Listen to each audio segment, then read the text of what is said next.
मित्रों नमस्कार। मित्रों आज की जो कहानी है थोड़ी ओल्ड स्टाइल की है, लेकिन है बड़ी समय के साथ बड़ी प्रासंगिक। बहुत ही अच्छी कहानी है। आइए हम कहानी की ओर बढ़ते हैं। एक बार एक राजा था जो अपनी मंत्री के यहाँ पर भोजन के लिए गया। राजा ने वहाँ पर बहुत सारी शराब पी ली और शराब ज़्यादा पी ली थी, इसलिए वो थोड़ा बहक से गए। राजा जो थे झूमते हुए उस मंत्री के जो जनाना खाना था उसकी ओर बढ़े। वहाँ उस जनाने के दरवाजे पर जो एक पहरेदार खड़ा हुआ था, उसने राजा को रोक कर कहा, भाई महाराज आप अंदर नहीं जा सकते। जब उसने मना किया तो राजा ने उसको कहा, भाई तुमको पता है तुम किससे बात कर रहे हो, तुम किसको रोक रहे हो? अगर तुमने इस प्रकार से किया तो मैं तुम्हारा सर उड़ा दूंगा। पहरेदार बोला महाराज मैं आपको कौन नहीं जानता, आप इस देश के राजा हैं, लेकिन मैं भी जो है अपने कर्तव्य पथ पर खड़ा हुआ हूँ। जब तक मेरी शरीर में जान है आप अंदर नहीं जा सकते।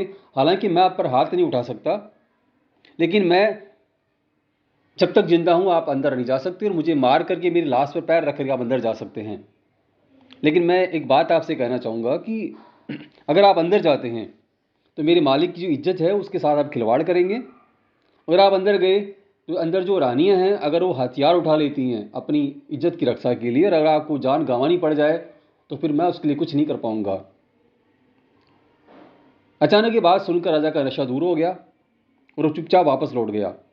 दूसरे दिन जब दरबार लगा तो उसमें जो मंत्री था वो राजा से क्षमा मांगने लगा। बोला महाराज कल जो आप मंत्री ने जो मेरा पहरेदार था उसने आपसे बदतमीजी करी तो मैंने उसको बाहर निकाल दिया है। तब तक वह जो राजा था बड़ा होश में आ चुका था। उसने कहा बहुत अच्छा किया, अब उस आदमी को मुझे तुमसे मांगना नहीं पड़ेगा। कहाँ है उसे बुलाओ।